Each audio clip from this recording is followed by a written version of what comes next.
Well, hello everyone. I'm Judy with MGram, and Dan is our technical product manager with MGram. You want to say Yep. something? There we go. Hello, nice to meet all of you.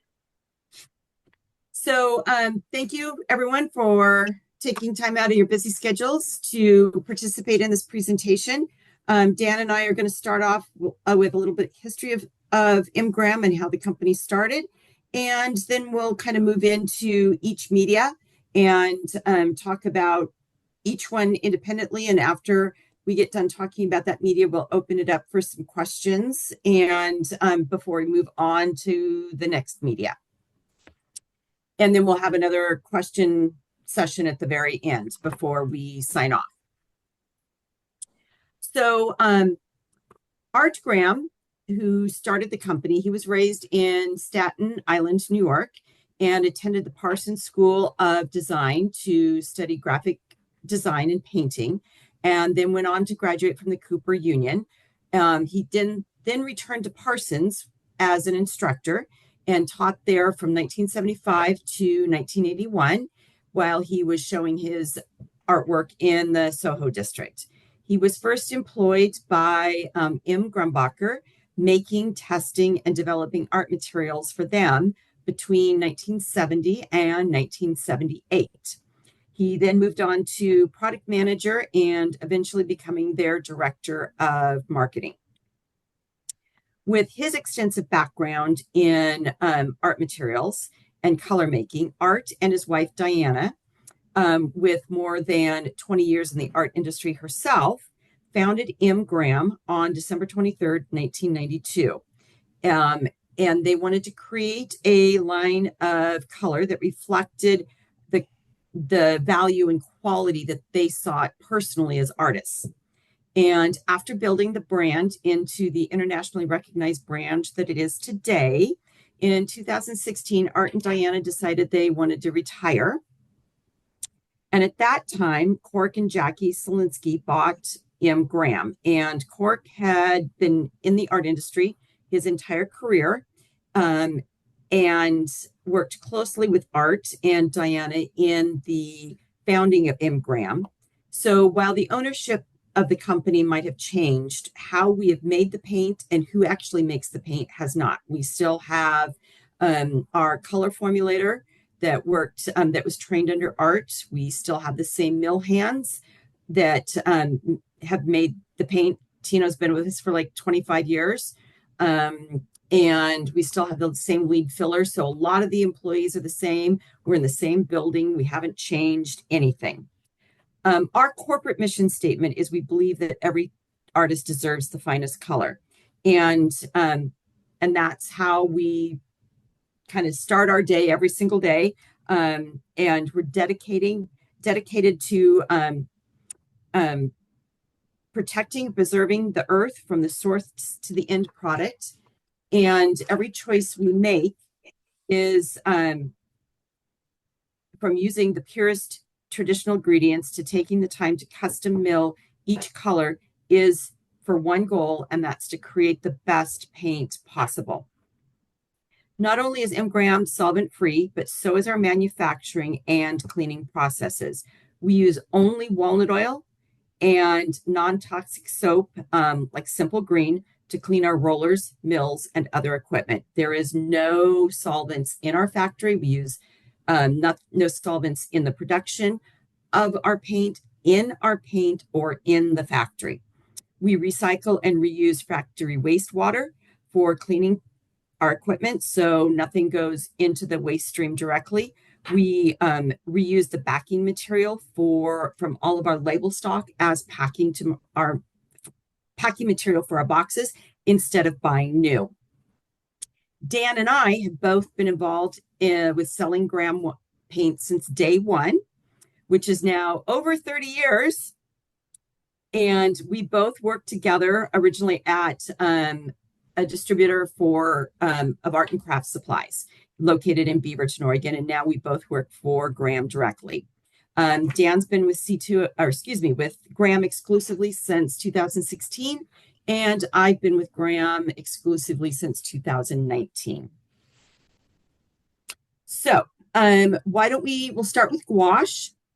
Um, Gouache has 35 colors in half-ounce tubes, and one of the main original intentions or goals of designer's gouache was for a temporary piece of artwork to be created, then photographed, and that artwork thrown away.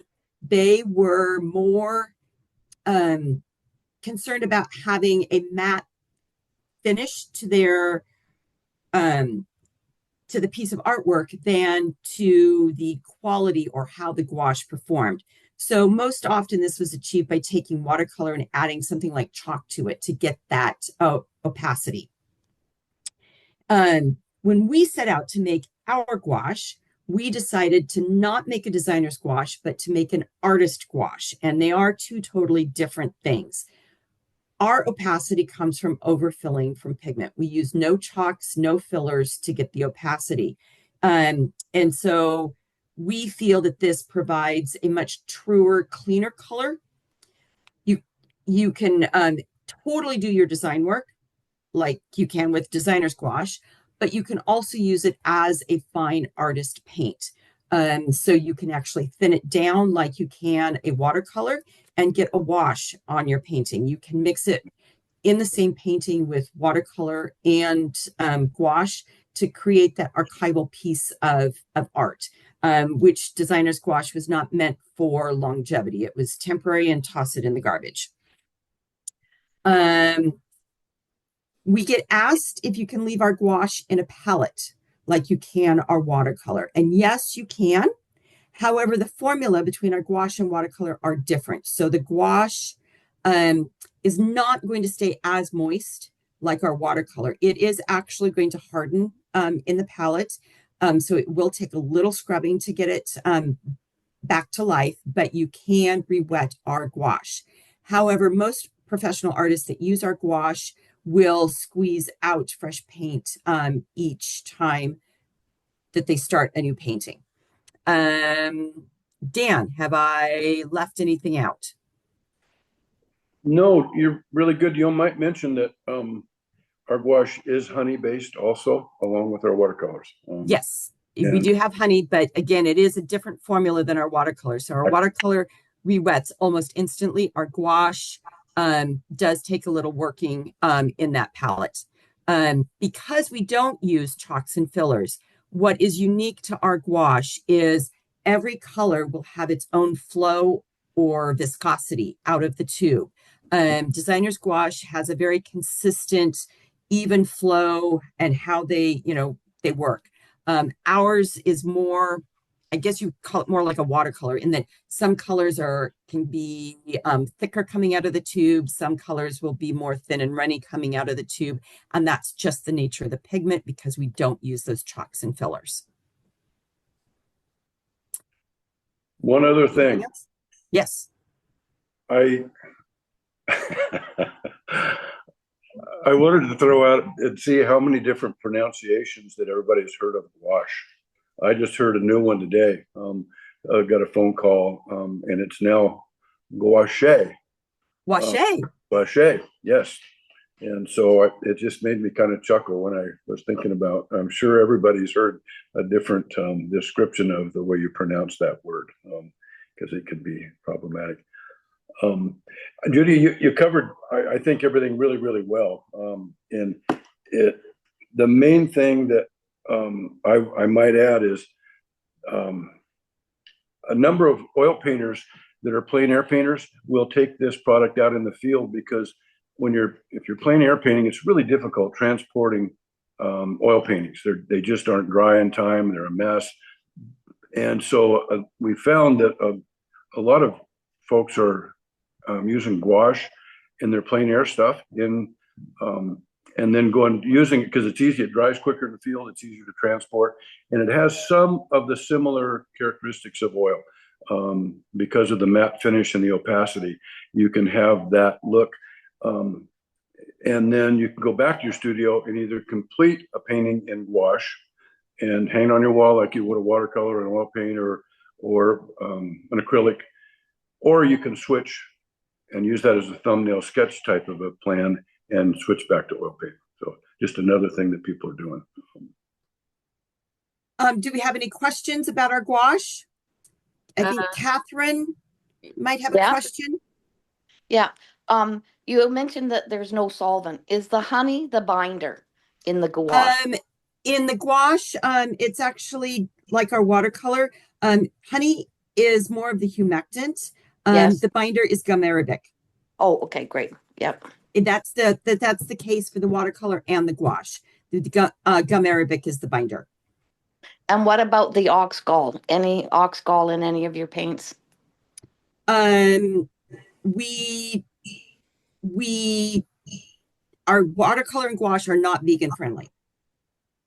Okay, so there is synthetic or animal source.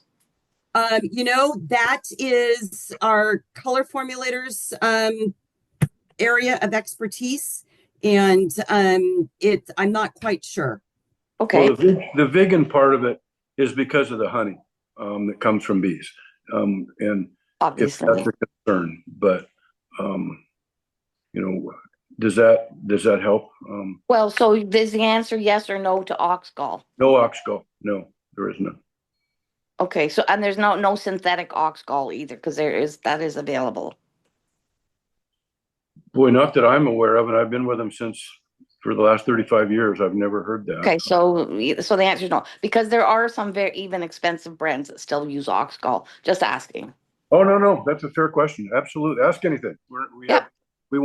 We try to be really, really transparent with everything we do.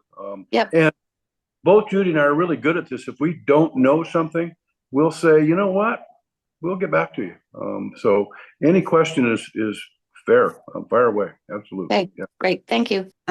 Watercolor comes in 70 colors in half-ounce tubes, and we use Northwest Blackberry Honey in our watercolor and gouache. And it's actually, probably where we get it from is probably like, I don't know, 30 minutes from our factory in Salem. We're located in Hubbard, Oregon, which is halfway between Portland and Salem, along the I-5 corridor. And our honey comes from a local farmer that does produce honey there. And so it's like 30 minutes away from our factory. Honey acts as a natural humectant in our watercolor. So it pulls the moisture out of the air naturally, leaving our paints more moist in the palette and in the tube. By using the honey, we avoid the artificial humectants and preservatives in our paint. And instead, we're able to get more pigment into our paint.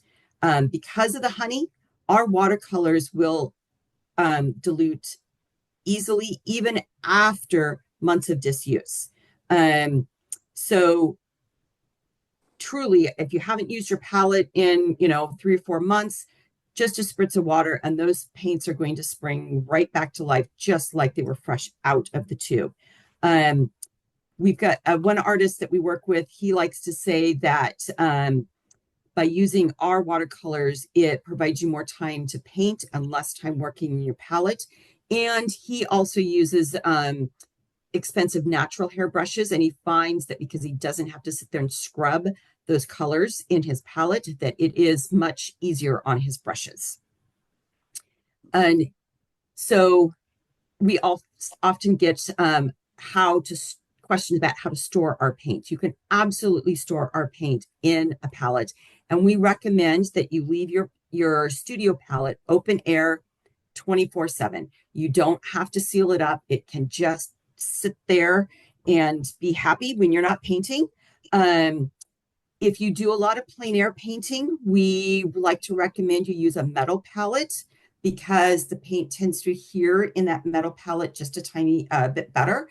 If you do use a plastic palette, before filling your new palette, take something like Simple Green and scrub that palette down, because you want to kind of wash off or break up that slick plastic coating or surface to your palette. It'll help the paint adhere a little bit better. And then fill your palette and let it set for a week, 2 weeks before you close it up and put it into your bag for traveling.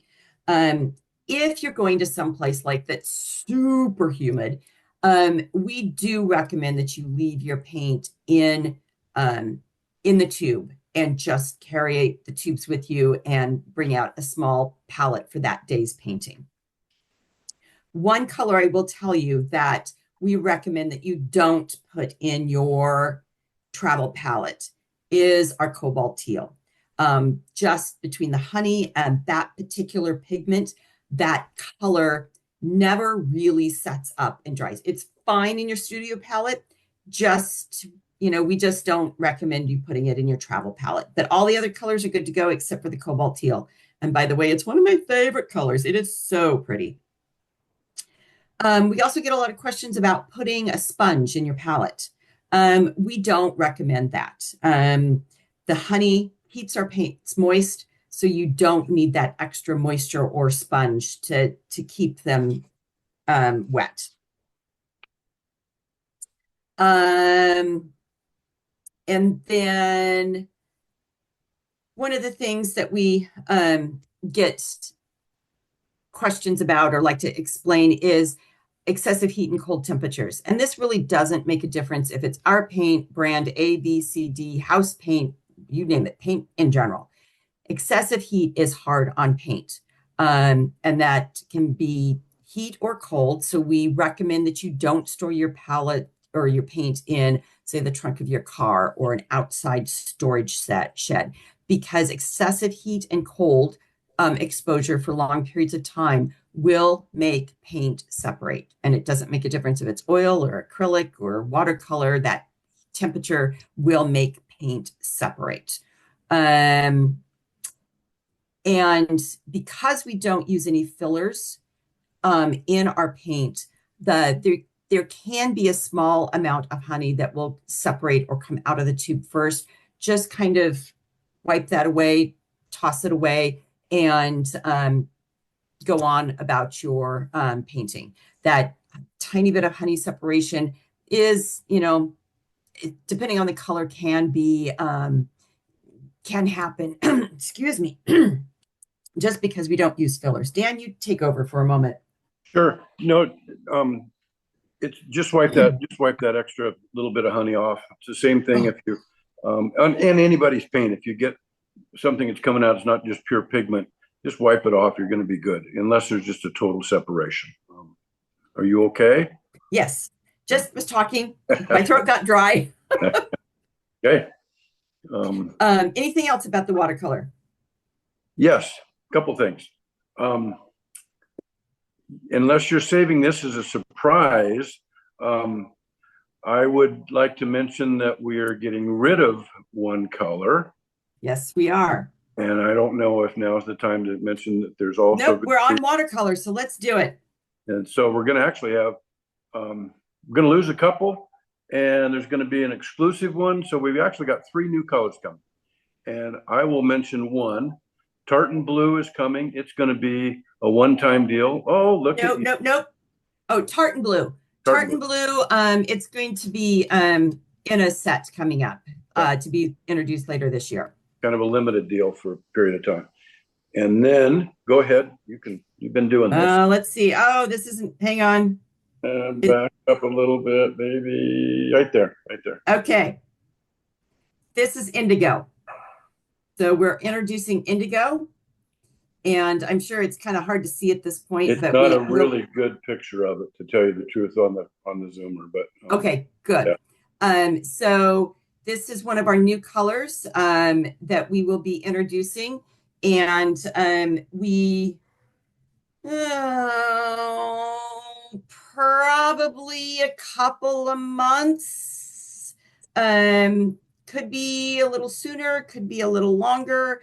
We're in the process of making the labels are at the printer right now. So until we get labels, we can't go into full production of the color. So we're, kind of waiting on labels at the moment.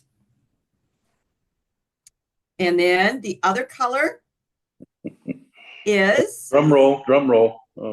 quinacridone magenta, which is right. Oh, goodness. There we go. Right. There we go. Yeah. It's a This lot is prettier than those are showing up on the camera, but they're both really, really good colors. So this is quinacridone magenta, and this happens to be all of our quinacridones, the red, rose, and violet. And so quinacridone magenta has been our #1 requested color for, well, years. Yep. And so we are introducing a quinacridone magenta. So the magenta and the indigo should come out about the same time, another couple of months. To make this happen, a couple colors are going away. The cobalt violet has already been retired. And while you might still, I'm sure, be able to find it out in the marketplace, we are completely out of it and are not making any more of it. So that color has been discontinued. The other one that we are still making, but will be going away shortly, is the quinacridone rust. You might have noticed that a lot of other paint manufacturers have discontinued the quinacridone rust because this pigment was actually only made by one place and one place only, and it was discontinued in, I think, 2017. And at that time, we bought multiple bags of pigment, and unfortunately, we are into our last bag. We have enough to make, I'm guessing, a couple more batches of watercolor, and then that color will be retired. So cobalt violet is gone. Quinacridone rust will be going away in the coming months and to be replaced by indigo and quinacridone magenta. Cool. So anything else on watercolors? I might throw this in, Judy, is you guys don't need to put our watercolors in airtight palettes. You just don't. Like you mentioned, don't put a sponge in there. That's not necessary. It's just, you really don't need to, it's better to let them breathe and they won't get hard like most other, well, in fact, there's one other manufacturer, is it Snellier, I think, uses some honey in their watercolor. Yep. But everybody else, you guys, uses basically a corn syrup base sugar, and every watercolor has a sugar in it. That's what, if you're not familiar, that's what fixes the color and the pigment to the paper. But everybody else except Snellier and ourselves uses a variation of corn syrup based sugars, and that's why a lot of times you'll notice that the colors are really set up pretty dense or hard in the palettes, and you have to scrub a little harder, quite a bit harder, to get them to come back to life. And that's the sweet part of the honey, is just that instant reaction to where it's immediately magically available. So other than that, Judy, I think you covered most all of it. Okay, anyone have any questions about watercolor? Yes, I do. Quinacridone rose and quinacridone red have the same pigment ID, but they look very different from each other. So when you get the pigments from your suppliers, do you do anything with those pigments before you mix them with the vehicle and the glue? So this was actually, and I'll go through this now since you brought it up, because this is one of the things that we talk about towards the end because it's more kind of generic, but I will kind of explain the pigment composition numbers for you, okay? So pigment composition numbers, and like the two quinacridones that you mentioned, have the same pigment composition number, but that does not mean they are the same pigments. Pigment composition number is a generic number or umbrella of a color classification. So I will use this example. PR 101 is a kind of a reddish brown color. And we use two of our colors, transparent red oxide and Terra Rosa both have PR 101. The only thing that connects them is that they're a reddish brown color. The transparent red oxide is a metal derivative pigment. The Terra Rosa is basically a dirt or an earth pigment. They have different drying rates, totally different colors. So think of the pigment composition number that, PR 101 or PO 62 or whatever it is as your red apple. Then under that main category of red apple, you're going to find Red Delicious, Honeycrisp, Fuji, Brayburn, all red apples, all very different apples. And that's what your pigment composition number is. It is just a generic classification. So yes, the red and the rose have the same pigment composition number, but we can be using two totally different pigments. Yep. How would you distinguish between them? I mean, outside of their appearance. I don't understand the question. Okay. The appearance of the two colors is very different. The pigment ID is the same. And you said the pigment ID acts as a kind of like an umbrella definition. Right. How does a person determine what is actually in the tube then? There is really, I mean, and this is not just us. This is every paint manufacturer. Yeah. This is how it kind of works. There is no like exact item number to give you the exact pigment that is used in the tube. It's that pigment composition number is there to give you a general idea of the pigment that is used. It also can be the same pigment, but just different shades of the same pigment.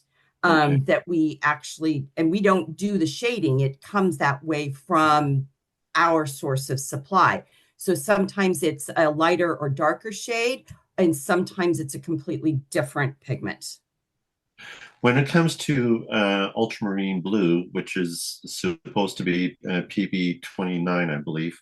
Right. I've noticed that in different brands, the ultramarine blue appears to be somewhat different. Yes. So are there different sources for your pigments?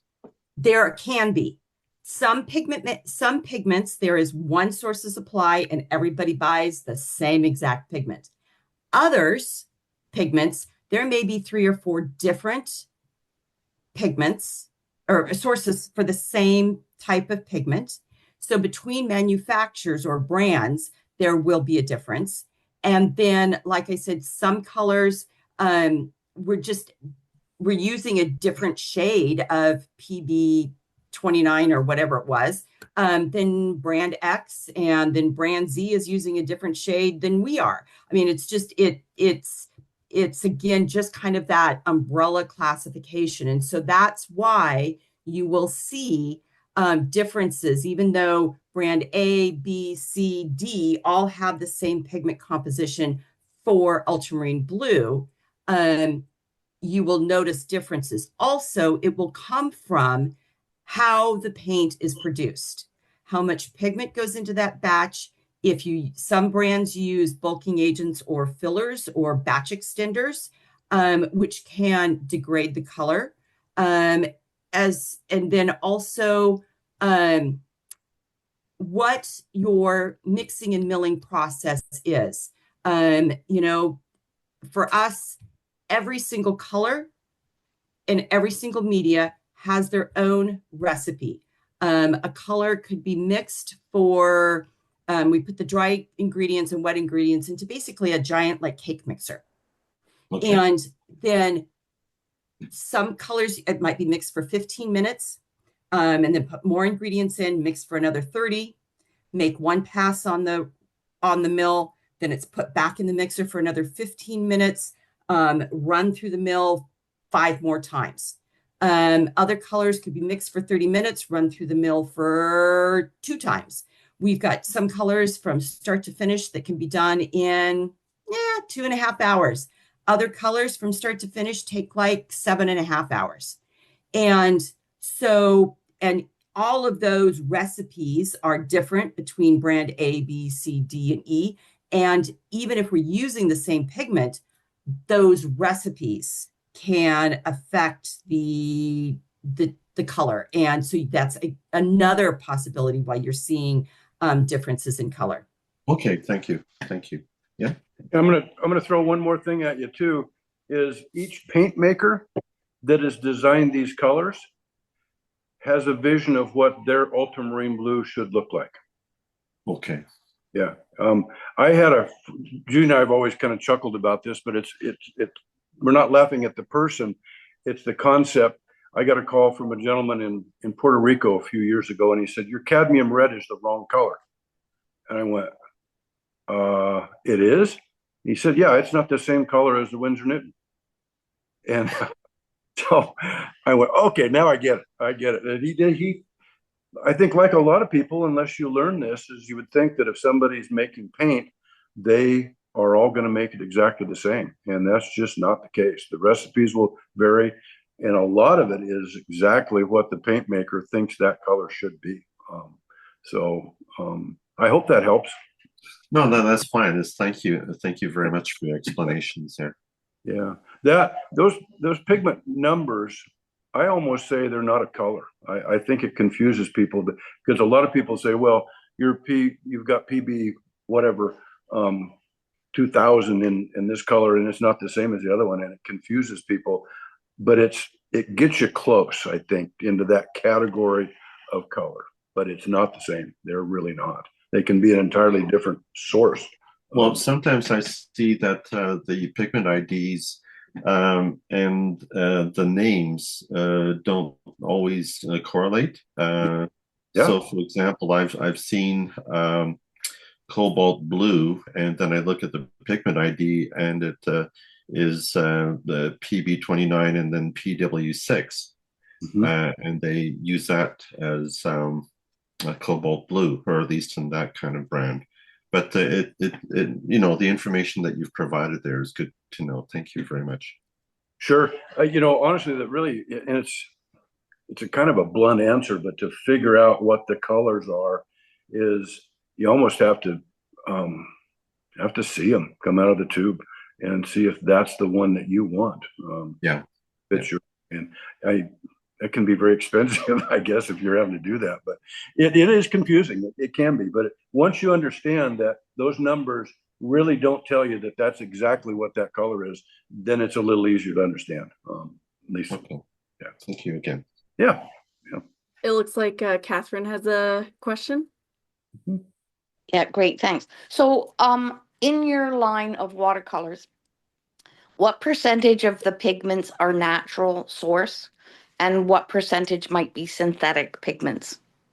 I don't have that information. Dan, have you ever heard that? I don't even have a clue. But I remember years ago, Catherine, I'll tell you a quick little story. I got a call from a longtime client, and she was really upset because she said, I can't believe you guys are actually using synthetic pigments in your watercolors or in your paints. And I went, I hadn't been in it long enough to know the answer. Everybody uses them. Some colors you cannot make without using a synthetic pigment. Right. For example, the quinaquidones basically are made by guys in little white lab coats, and a lot of that's just for the auto industry. And those, to me, got to be very synthetic. So,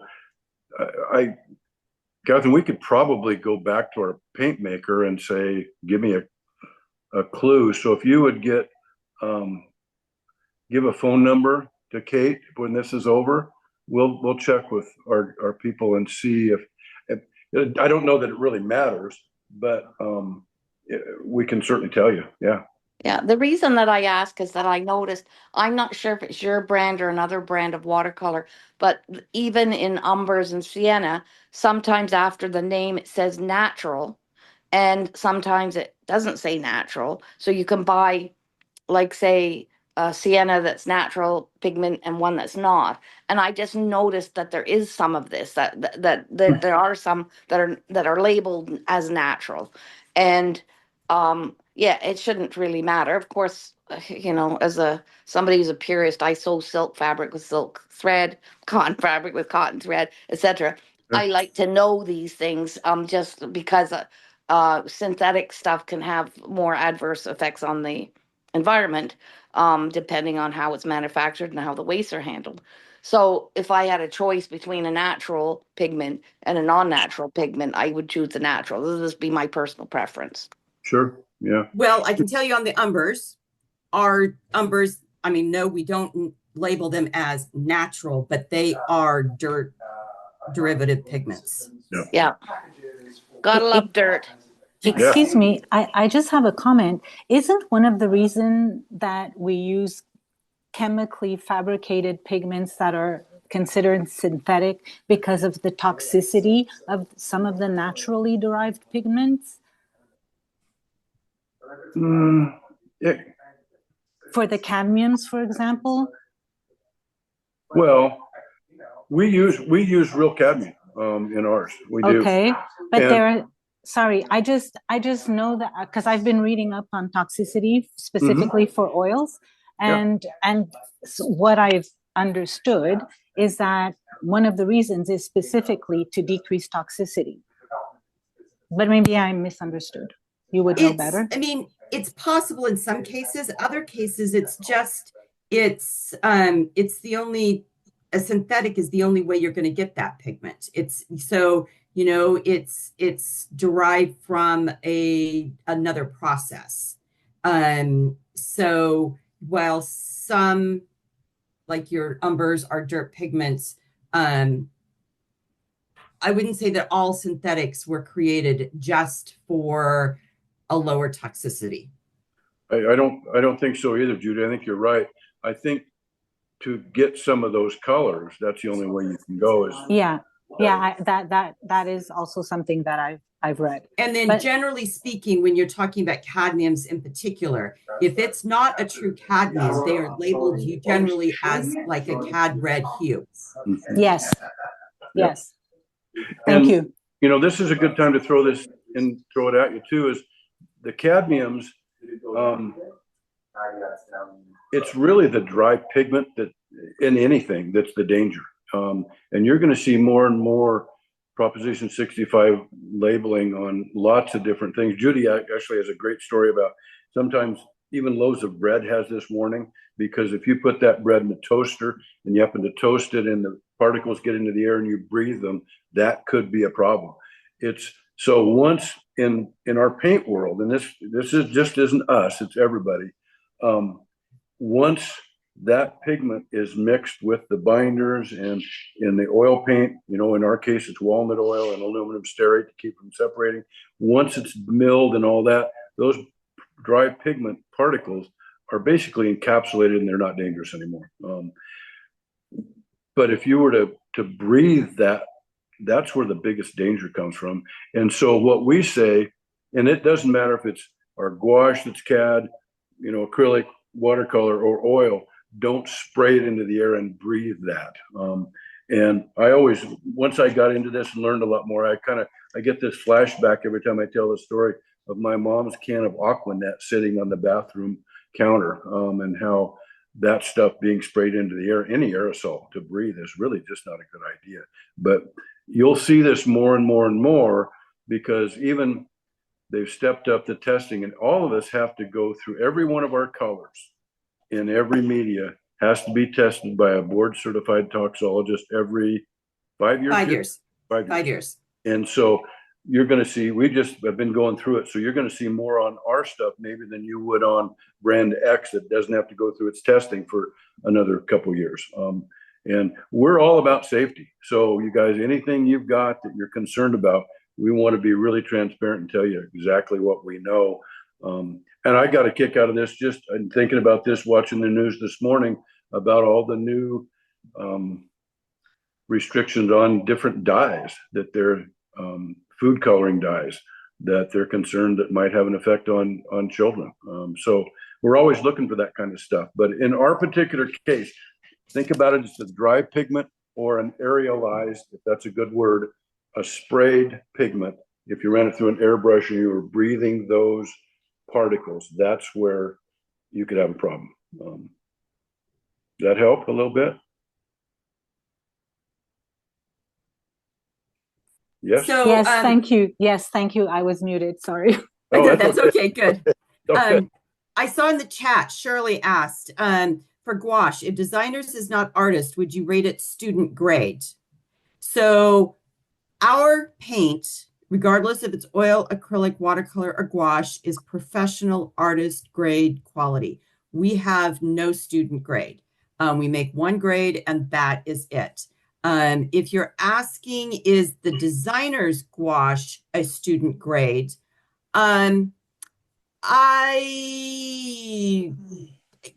It depends on the brand. I think there's different levels of designer's gouache, isn't there, Dan? Yes, there is. Basically, you guys, most of the, I mean, the gouache that's on the market now, it's all gouaches have become a lot more popular in the last, what, 5 years ish. One thing that's hard for us to answer all those questions, we don't know how these guys make their own stuff. We really don't. And we don't have the time or the manpower to do that kind of testing to tell you. So I'll be really honest. I don't know about some of these brands and where they would fall in the quality level. But I would think in most cases, designer's gouache, if that's the way it's labeled, it's probably below artist quality. Yes, that's how I would generally classify it as well. Yeah. And this just popped up as we were talking about these two different things. Just so you guys know, if we make, like in ultramarine blue, we make in every one of our medias, we use exactly the same pigment in watercolor, oil, acrylic, and gouache. It's all the same pigment. So if you do mixed media, you're getting that same color value, it's exactly the same pigment out of the same bag.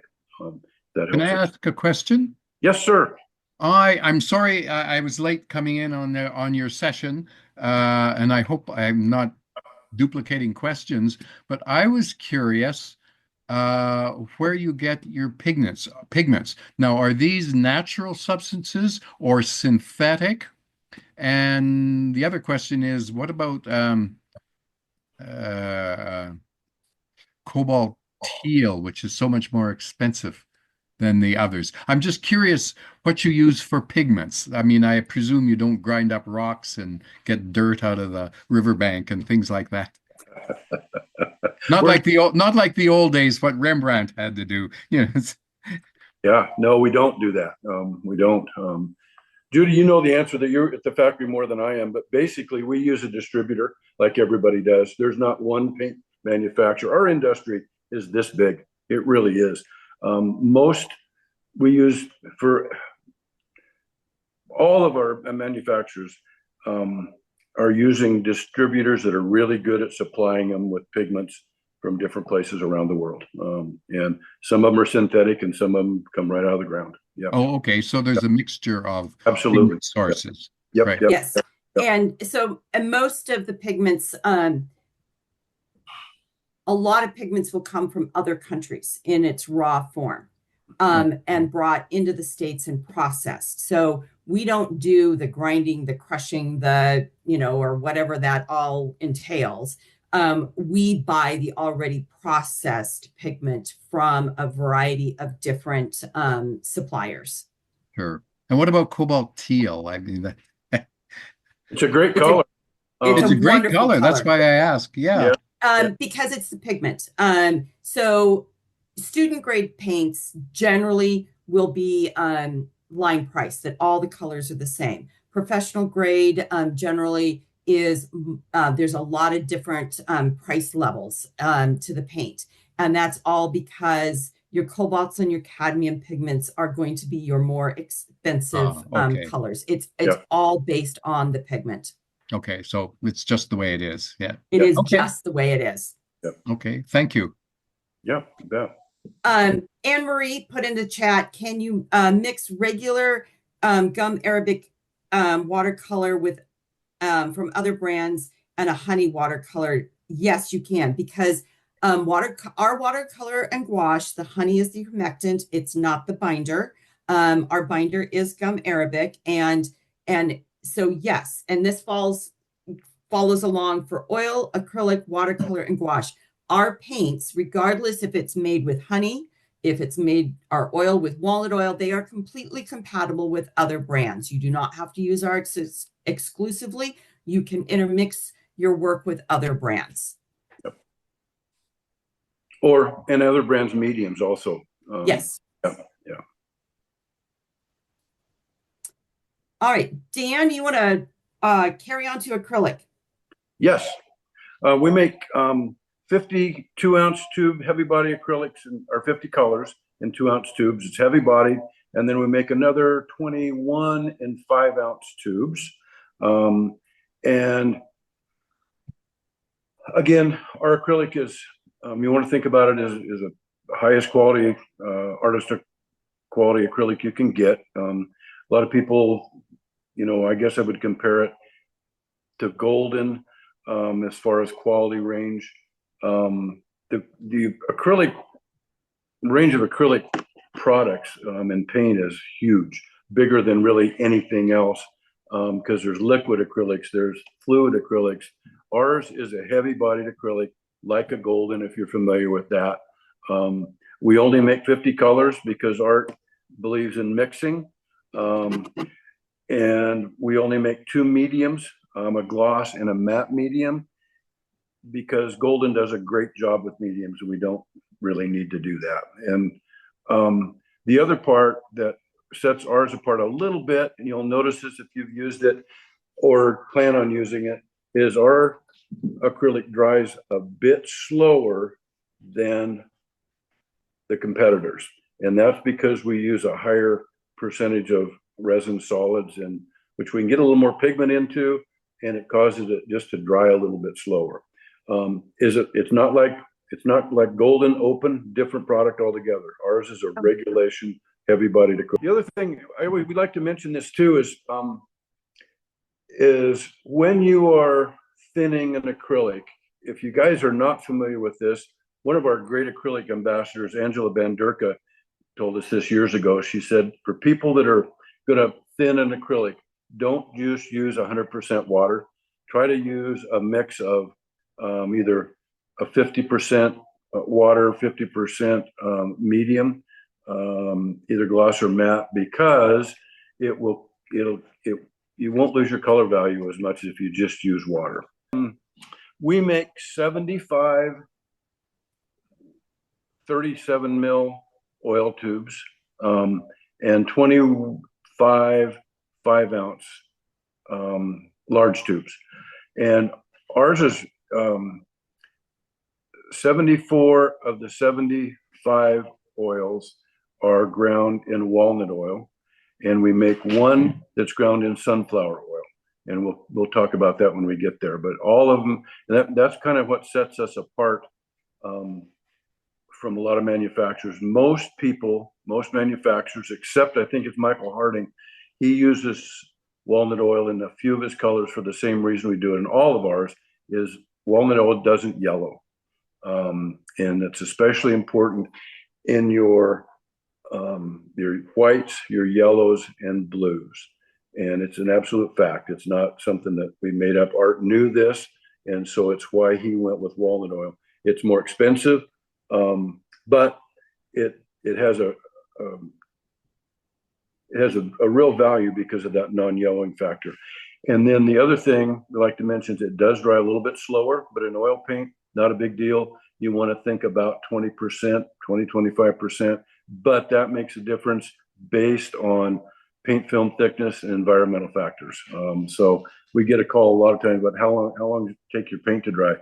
It's almost impossible to say how exactly long, because people painting in Arizona in the middle of the summer, or here where it's wind blowing and it's raining and the humidity level is probably 97%, paint's going to dry slower here.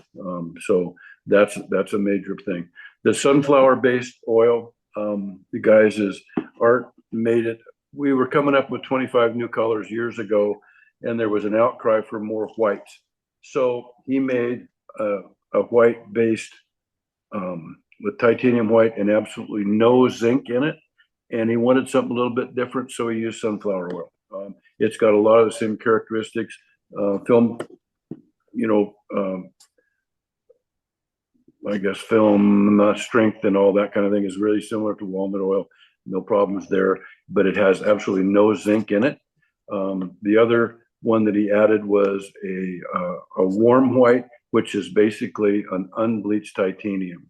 And so you've got in our whites a regular titanium, a fast dry white, which I still to this day don't like the title of fast dry because it doesn't dry really, really fast. It aids in the drying. And then there's a zinc white. And every now and then you guys have probably seen, if you're oil painters, there's a big scare about zinc. Oh my God, everything's gonna crack and fall off the wall.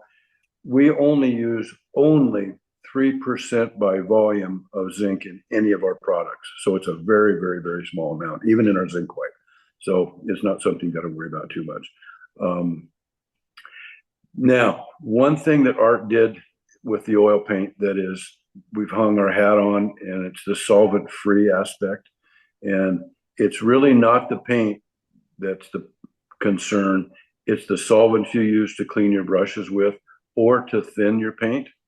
And for example, the old masters didn't have paint thinner.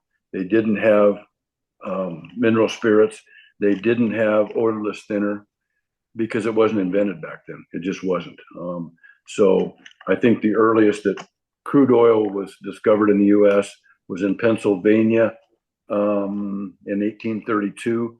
So gasoline, diesel, naphtha, which is the heading of all solvents, that stuff wasn't even formulated for many, many, many years after that. So you can imagine. So how did people clean their brushes? They used oil.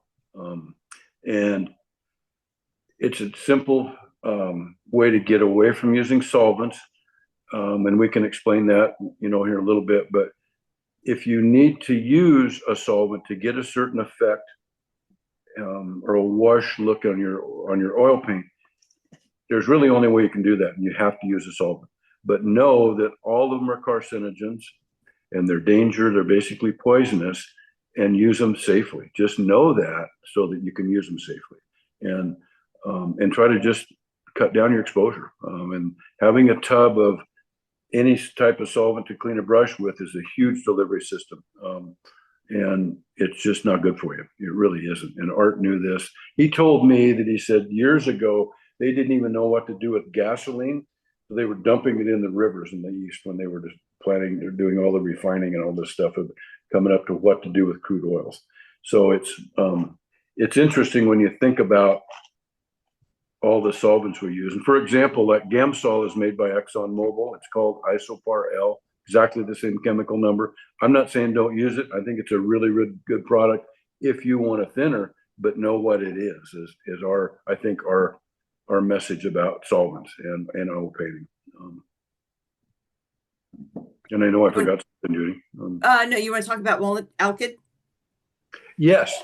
Yeah, this is an important one. We only make two mediums for our oil paint. One of them is actually walnut oil itself, and the other is called our walnut alkyd medium, and it was made to be a dryer of oil paints, but unlike Galkyd, Liquin, Japan dryer, Cobalt dryer, any of those products, they all have solvent, or on the bottle it'll say petroleum distillates. That means solvent, and that is part of their program to enhance drying or curing time in oil paints. Our walnut alkyd medium does none of that. It has an alkyd resin and walnut oil, and an alcohol-based resin is what I should say. And that is how Art designed that. So again, you can stay away from solvents. Secret to this product is don't overuse it. And you'll know you want to, if you think about the way to kind of gauge it, if you have an inch of paint out of your tube, is 1 to 3 drops maximum. Mix it into your paint. and then apply your paint. But it's not a varnish. And if you overuse it, you will know, because and it's the same if you overuse any medium to an extent, you'll have problems with it. It's just not a good idea. But ours, you'll know because it'll actually be almost reverse reaction.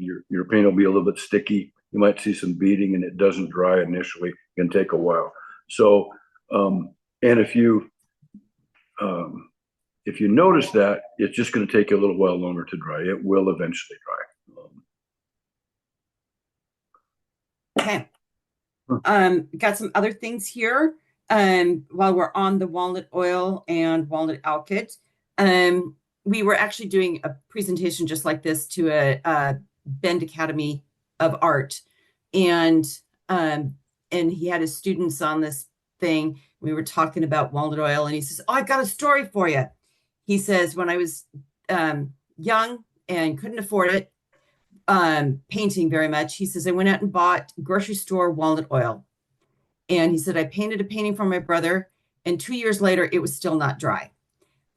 So what we like to say is, and this really holds true for walnut oil or linseed oil or whatever, make sure when you're buying it, it's artist grade and not food grade. There is a difference. Well, while our walnut oil is food grade, it is not packaged for food safety standards, because the stuff in the grocery store has, is it vitamin E, Dan? It's a vitamin E derivative, yes. A derivative. And it stops that oil from drying. In artist oil paint, you want that oil to dry. So make sure that you do not buy grocery store brand, that you buy artist grade, because it doesn't have that those dryers in it. And then a lot of questions. Can I use your walnut oil for cooking? No. Well, yes, you can, because it is food grade. But we do not package to food safety standards. So we do not recommend you using our walnut oil for cooking and eating. And the other question is we get is, does it have a shelf life? Ultimately, yes. It's a natural product, so it does have a shelf life. But there's way too many environmental factors to say, oh, it's going to last you 3 months or it's going to last you 15 years. I like to use this analogy, it's treat it like you do your olive oil or your vegetable oil in your kitchen cabinet. Store it in a closet or cabinet where it's not exposed to direct sunlight, where it doesn't have exposure to excessive heat or cold. And think of it this way. If you had your vegetable oil sitting in your kitchen cabinet for 15 years, would you bake a cake with it? Probably not. So, just kind of, if it's been exposed, Dan had another guy that said it's been in a storage shed sitting outside for the last 10 years. Should I get a new container? Yeah, you probably should. So, another thing that we get a lot of questions about is ventilation. Is ventilation needed? If you are using our brand exclusively, no other brands, no other mediums, no solvents, most people find that they don't need a special ventilation to use our product because we don't have solvents. But everybody's sense of smell and things are different. So you do need to figure out what works best for you. But with our brand exclusively, you don't have to worry about like ventilation, special ventilation, if you're like in a classroom setting.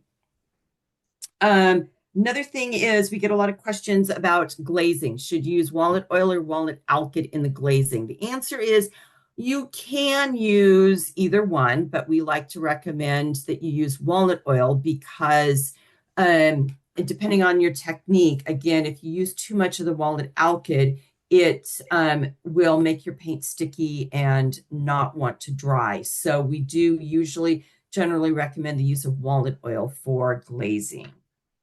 Same for oiling out too. They're better off to use. Yes. Yep. Because walnut oil is not a thinner.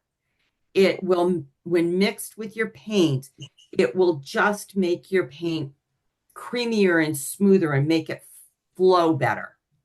if that makes sense. Another question is, how long does oil paint take to dry? Dan, and if you've mentioned this already, I do apologize. Well, but go ahead and do it again. You know, too many environmental factors come into play. You know, do you live in a humid climate, a dry climate? How many layers of paint? How thick are the layers? How, you know, so there's a lot of play that things that come into play to answer that. But we recommend waiting 6 to 12 months to apply a final varnish. If you apply it sooner, it can actually lead to drying and cracking problems later down the road. And that's you know, that's not just our product. That's true. Anybody's oil paint. Yeah. That is true.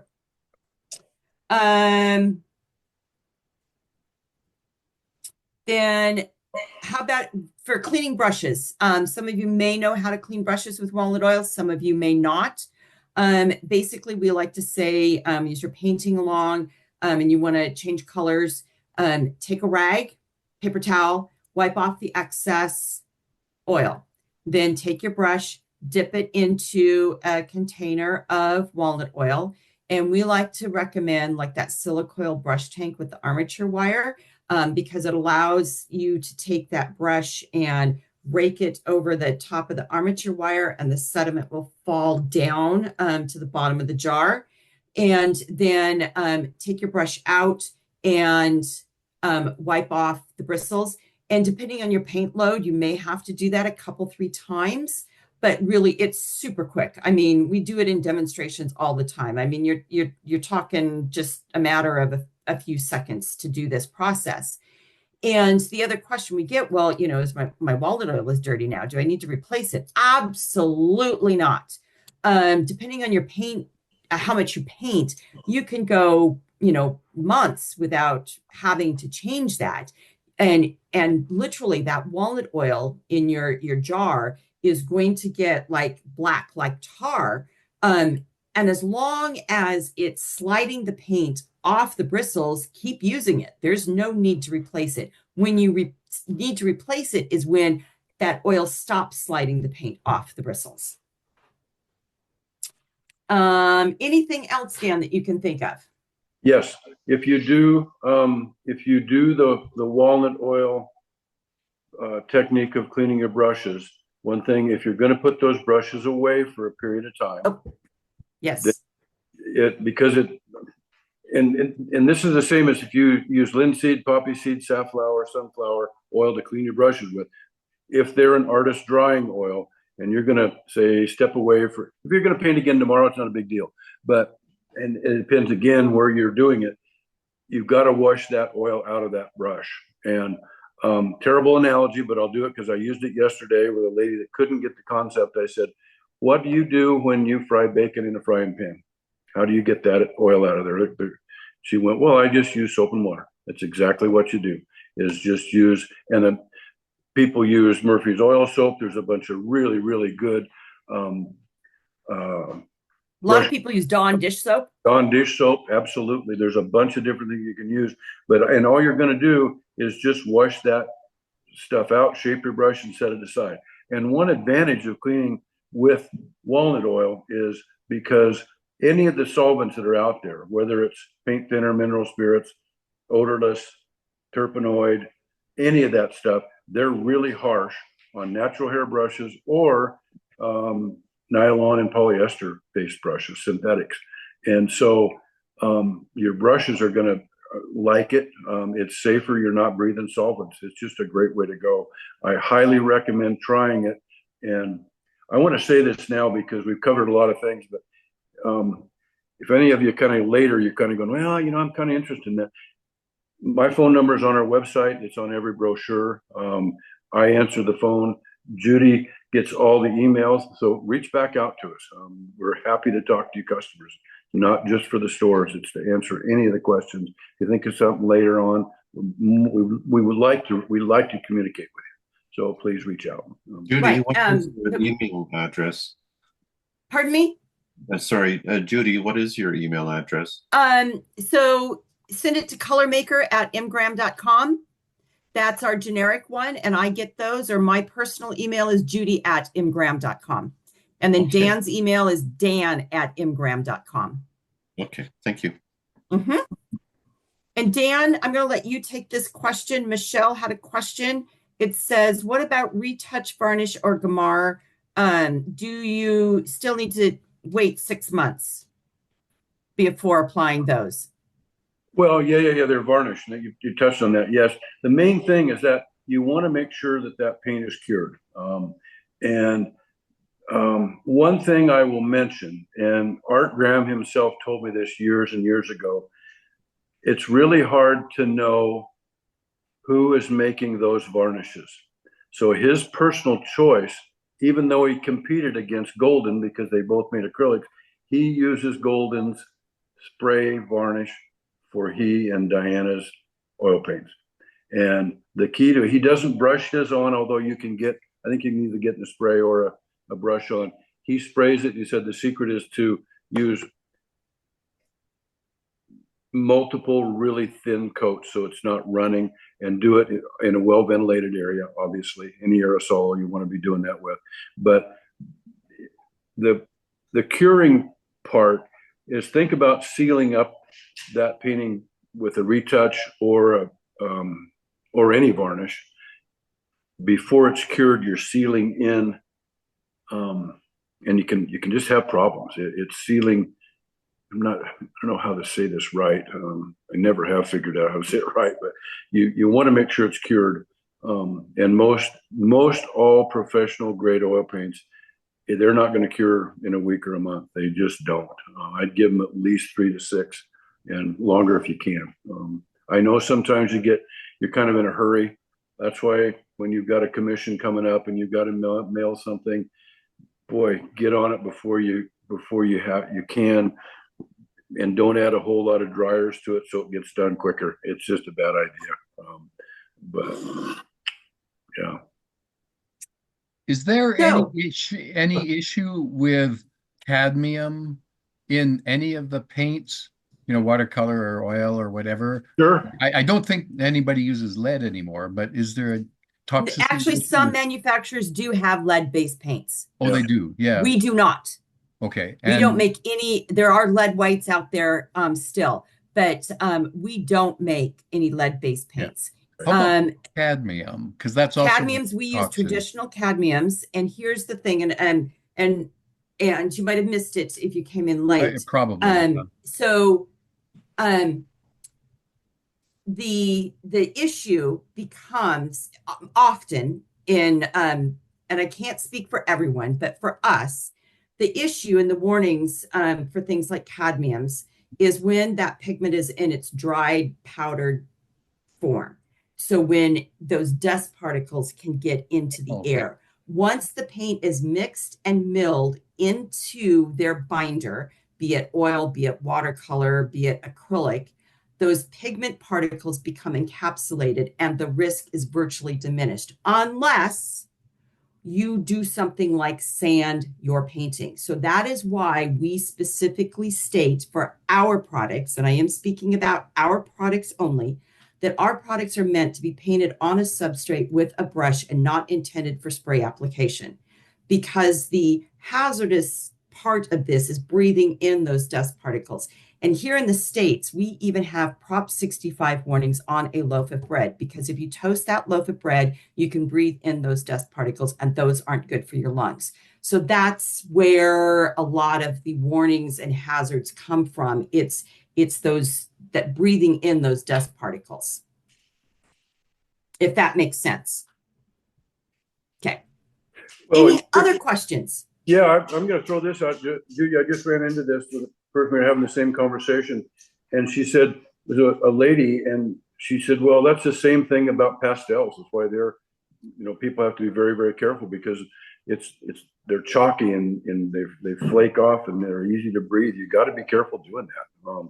And so you kind of want to think about it this way: anything that you can breathe in can have, well, talk to some coal miners, adverse effects, I guess. So, but once, and we're talking about our stuff, once it's in what we call dispersion, or it's all mixed together with their binders. It's basically biologically unavailable, the way we like to say it. But